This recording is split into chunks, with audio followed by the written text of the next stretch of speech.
Hello and welcome to this edition of Investment Insights. I'm Jamie Gordon, editor at ETF Stream, and I'm delighted to be joined today by Omar Moufti, who heads up product strategy for thematics and sectors at iShares. Omar, thanks for joining me today. I know you're often traveling on the road, so great to have you in the studio with us. Absolute pleasure to be here. And of course, our final section of a three-part special looking at thematics. I gather iShares has been partnering with stocks on thematic indices and thematic products for the past 10 years or so.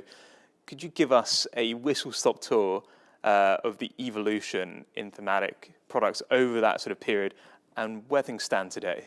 Yeah, I think it's been an amazing journey these last 10 years, and thematics have gone through a lot of change. And in many ways, that's exactly the point of thematics, so to always be on the cutting edge, adapting to an evolving world. And that also means from an index perspective, adapting methodologies, adding new data sets, new tools to capture these opportunities.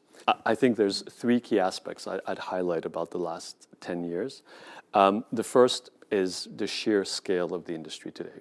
Thematic ETFs have seen dramatic growth, and I think that reflects greater investor confidence in using thematics to access disruption, capture these very structural opportunities, but also, very importantly, to differentiate their portfolios in a world of sameness. The second aspect I would highlight is really the evolving role of thematics in portfolios. If once thematics were a outer edge satellite consideration where you had slight thematic tilts in portfolios, today these thematics are very much a focus of major asset allocation decisions. And that reflects very simply how mega forces are transforming the world, and themes are accessing these mega forces. We like to say micro is macro, and AI is a fantastic example of that, how the decisions made by a handful of companies to invest in AI infrastructure is having huge repercussions on productivity, on capital investment, and that's even showing up in GDP outcomes. And I think these themes are likely to continue. And I'd say the third trend is greater sophistication of indices. The fact is, some 15, 20 years ago, a lot of these thematic indices were based on analyst-led assessments. And 10 years ago, alongside stocks, we really helped pioneer the use of very granular revenue-based classifications.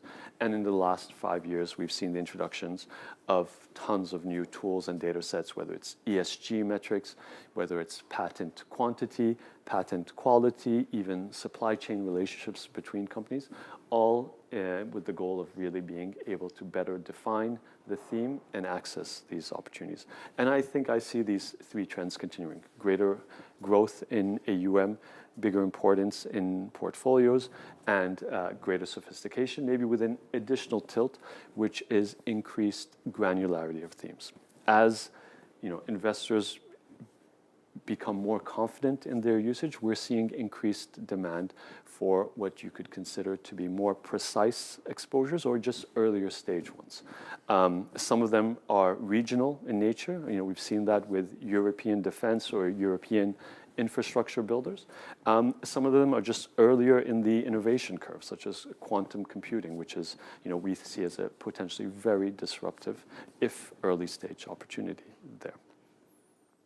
So tacking onto that point there about quantum computing, we've also seen space come to the fore, hitting headlines with a number of ETFs being lined up to tap the exciting and much anticipated IPO of SpaceX. When you're looking at a theme to wrap within an ETF, what are those sort of central key criteria you look at to determine whether it's one, investable, and two, scalable? Yeah, I think that's a very interesting point. At a high level, not much has changed. We're still, when we're looking to a theme, we're still looking for something that's at the confluence of economic, social, regulatory advances, and that is accessing the big mega forces that are shaping society. And that will continue to be the case, because when you have these elements in play, then we think you increase the probability of generating attractive long-term outcomes.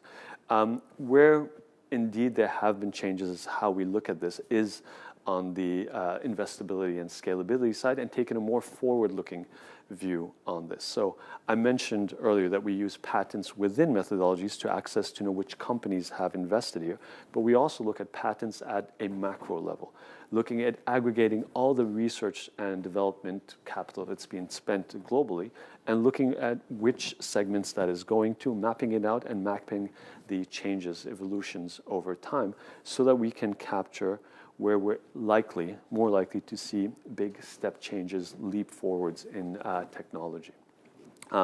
A great example of that is really quantum. You know, part of the conviction that we built there was how we looked at the amount of patents that were being developed, and this told us that this greater registration of patents increases the probability of having a quantum breakthrough. So the other element that we've been looking at is really mapping out, going beyond public markets and looking at the private market space, which has continued to grow, as you mentioned earlier, and getting effectively an IPO mapping for the theme. Who are the companies that are involved in the themes but are still private, so we can anticipate who is likely to come in and how the number of companies in this space is likely to grow in the future. As you say, space technologies is a great example where the amount of capital that's flowed into the space has completely changed what was effectively, just not too long ago, a segment that was fully in the government or very entrenched in government has now moved into the private sphere here. And we're just seeing continued increase in use cases for these space and drone technologies there. So to do that, we've leveraged a lot of the BlackRock infrastructure, and one thing that's been key for that is BlackRock's acquisition of Preqin, which is a private market data provider, and that's helped us look at really where is the funding stage for many of these private companies and when are they likely to come to market, and does that increase the investability and the scalability of many of these themes. And the partnership with, between BlackRock and iShares and stocks, across data, tools, methodologies is key to basically always being at the cutting edge and being able to capture these opportunities as they evolve. So if we zero in on that IPO point, obviously very front of mind for investors coming into the summer here, how are you having to adapt your methodologies to capture some of those big names that are really dominating headlines that investors might be wanting exposure to?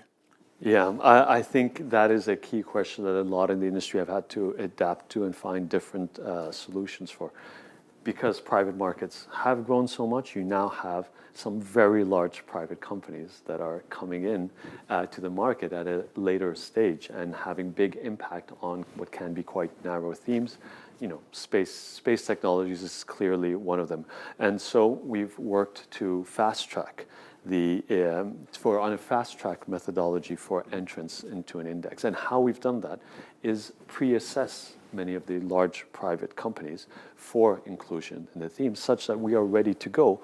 All that's missing is really a lot of market data on the size of the company, and that will be determined, post IPO.